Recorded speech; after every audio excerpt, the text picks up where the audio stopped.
ఈ మ్యాచ్‌తో Telugu Titans fans అందరూ satisfy అయ్యి ఉంటారు. కానీ కొంతమంది పోయిన మ్యాచ్ కూడా విన్ అయ్యాం కదా బ్రో! పునేరి పల్టన్ టీమ్ పైన విన్ అయినా కూడా టైటన్స్ ఫ్యాన్స్ అందరికి విన్ అయిన ఫీల్ అయితే రాలేదు. ఎందుకంటే అది మ్యాచ్ వన్ సైడ్ అయిపోయింది. ఈ మ్యాచ్ అయితే చాలా ఇంట్రెస్ట్‌గా జరిగింది. ఫస్ట్ 30 మినిట్స్ నువ్వా నేనా అన్నట్టు పోటీ పడ్డాయి. కానీ లాస్ట్ 10 మినిట్స్‌లో గుజరాత్ జైంట్స్ టీం అయితే తెలుగు టైటన్స్ టీం ముందు నిలబడలేకపోయింది. గుజరాత్ జైంట్స్ టీం కూడా గట్టి పోటీ ఇచ్చారు. కానీ లాస్ట్ 10 మినిట్స్‌లో భరత్ కూడా వెళ్ళి మల్టిపుల్ పాయింట్స్ తీసుకొచ్చిన నుంచి గేమ్ మన వైపు తిరిగింది. సో అప్పటి నుంచి 5 పాయింట్స్ లీడ్ అయితే కాపాడుకుంటూ వచ్చారు. డిఫెన్స్లో అందరూ పర్ఫామ్ చేశారు. కానీ అజిత్ పవర్ షాదులోని ఒక్కడే ట్యాకిల్ చేశాడు. సో ఆ డాష్ అయితే టైటన్స్ ఫ్యాన్స్ అందరికీ గుర్తుండిపోద్ది. ఈ మ్యాచ్ మాత్రం డిఫెన్స్కి అయితే అంకితం చేయాలి. ఎందుకంటే 12 ట్యాకిల్స్ చేశారు. వాళ్ళల్లో Ajit Pawar 4 and Ankit Jaglan 4 and Shubham Shinde 2 and హవిదూహన్ 1 అండ్ మంజిత్ కూడా ఒక ట్యాకిల్ చేశారు రైడర్గా ఉండి. ఇలాంటి పర్ఫార్మెన్స్ చేస్తే మనం ఖచ్చితంగా కప్పు కొట్టే అవకాశం ఉంటుంది. గత 2 మ్యాచ్లు వరుసగా ఓడిపోయినప్పుడు ఫ్యాన్స్ అందరూ డిసప్పాయింట్ అయి ఉంటారు. కానీ ఈ 2 మ్యాచ్లు వరుసగా విన్ అవుతూ వచ్చాం.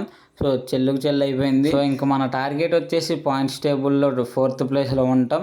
సో 90% అయితే 4th ప్లేస్లోనే ఉంటాం.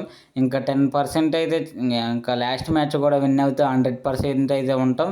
సో ఆ మ్యాచ్ కూడా విన్ అవుతే ఇంకా మనల్ని పాయింట్స్ టేబుల్లో కిందకి దించే టీమే ఉండదు. సో ఈ సీజన్లో తెలుగు టైటన్స్ టీంని యాక్షన్లో కృష్ణకుమార్ ఓడా గారు బై చేసేటప్పుడు చాలామంది వేస్ట్ టీంని తీసుకున్నారు అన్నారు.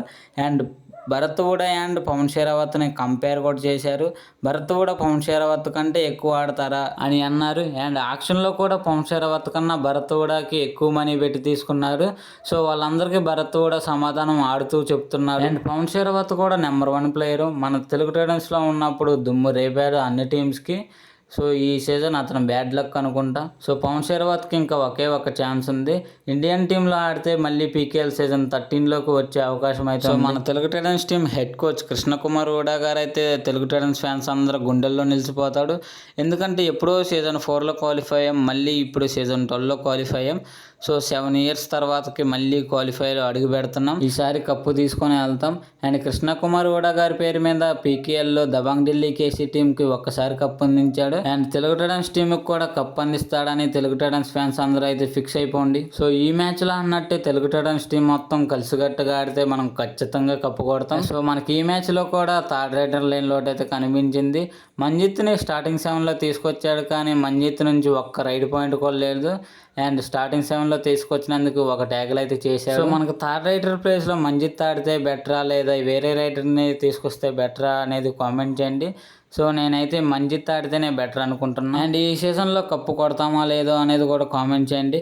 తెలుగు టైటన్స్ ఫ్యాన్స్కి ఎంతమందికి నమ్మకం ఉందో చూద్దాం తెలుగు టైటన్స్ పైన.